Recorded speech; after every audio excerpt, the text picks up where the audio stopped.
My next guest is coming off a huge win last weekend at UFC London, getting it done over Mandy Bohm. It's Victoria Leonardo back here on the program. Victoria, how are you? I'm doing good. How about you? I'm doing great, but I did not get my first UFC victory over the weekend. Congratulations on that. Where does that rank in terms of career moments and just, the experience of getting to get that victory in London? Yeah, I mean, today the best experience that I've had so far. Just finally getting that my hand raised in the octagon. That's a huge victory for me, and it was a struggle to get there, but I'm glad I finally got there. What happened on the way there? I mean, you can say it now, right? Because obviously you won the fight. Oh yeah, I mean, breaking my arm 2 fights in a row was definitely a setback, and I broke it in round 1 of both fights back to back, and so we had to take some time off. Had to get the plate out. So for those people that don't know, there's my gnarly scar. Cool. The first break happened right around here, and then so we got a plate put in that was about this long, and then the plate acted as a fulcrum in the second fight. There's no moment that we can know for sure when it happens, but we think because of torque on my arm from the grappling exchanges that it broke again. So then we had to go in, get a longer plate, and then this time we got it taken out so that couldn't happen again. Right. Yeah, no, obviously having to endure a lot, but actually getting to London, there were no issues. The way you said it, I thought there were some issues getting to London. No, just normal, pre-fight stress, and there always is something. I don't think I've ever had a fight where things at home ran smoothly. I think our air went out, our dog had puppies, but wow, that's okay. That happens every time I. Well, except for the dog having puppies, I think that's pretty unique. But yes, other than that, yeah, there you go. I didn't know if you realized going into the fight you were actually the betting underdog. Were you aware of that? I think I was. I mean, I didn't really expect to be the favorite because I've been the underdog before. It doesn't bother me that much. I try not to look at those things ahead of the fight. I look at people's predictions and stuff. Just keep all in mind and try to do the best that I can.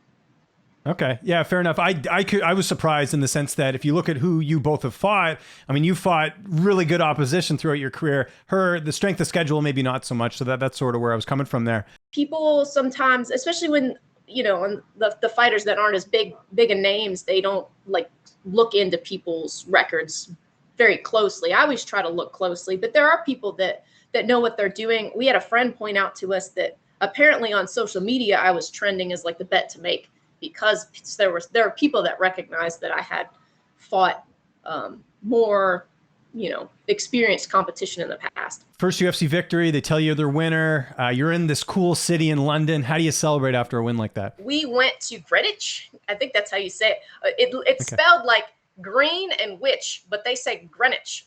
And yes. So we were told that there were a lot of old school pubs there, and we went and got dinner and drank a little bit and tried to see some of London. Everything shuts down pretty early for a big city. So yeah, that's true. When did you get back to the States? I got back Sunday night. Oh, okay. Because I know some fighters stayed longer, maybe to do some tourist stuff, but it sounds like you packed everything into one weekend, which was great, right? Yeah. Okay, that's good.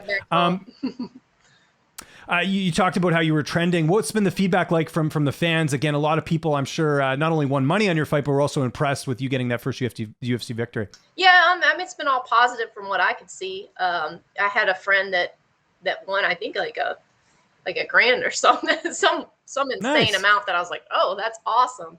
But yeah, it's been positive. It's been fun. I always enjoy the feedback from people in my hometown that have known me a long time, and that's always the best for me, is getting to see those people and making them proud and representing Shreveport and the U.S. And I imagine the UFC had to be happy with that performance again. Went in there, took care of business, got a decisive win. Any update from your management at all, or what's sort of the latest from the UFC? I don't have any updates yet. I'm just kind of, getting stuff sorted at home. I will be in Dallas this weekend watching the fight, so in person. There we go. That's good. That's a good sign. When would you like to have that next fight? If the UFC or your management came to you and said, "Hey, pick a date. When do you want to get back in there?" When would that be for you? I want to say November, December would probably give me good enough time to get ready for an opponent. I like to have a few months to be able to watch somebody and figure out their game and get all my training in. That was my husband with the puppy. Yeah, And I love it.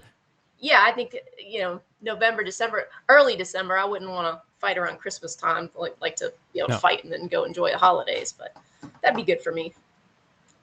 Any opponents in mind, or you just wait and see come November? When would, like, is there any like kind of fun matchups you're looking at in the weight class? Not really. I mean, I haven't sat down. I need to sit down and look at it because I feel like I watch fights like every weekend, so I'm familiar with everybody in my weight class, but there's nobody that I can.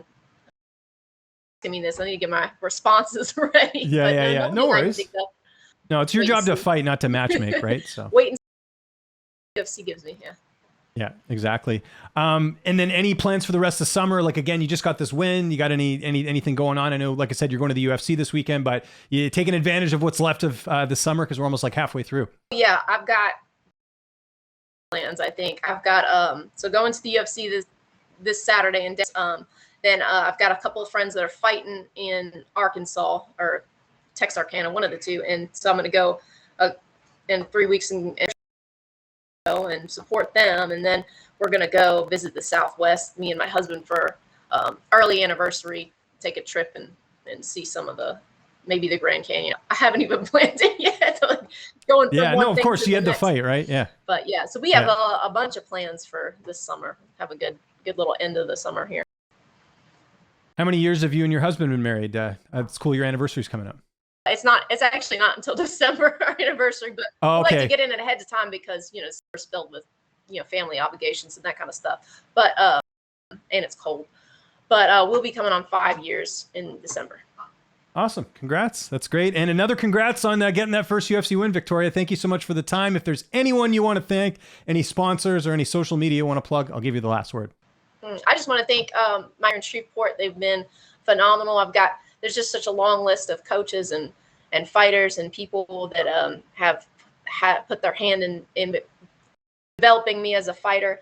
I also want to dedicate this fight. I kind of forgot in my post-fight interviews to my friend Jesse Henry that passed away this past December. You know, he was a fighter himself. His fight name is Overtime. He really enjoyed this sport. We got to fight on a lot of the same cards together coming up as amateurs, and we still feel his passing today. And I just want to dedicate this fight to him. Hopefully he's looking down in heaven and he's proud, and dedicating it to him. Thank you. Love it.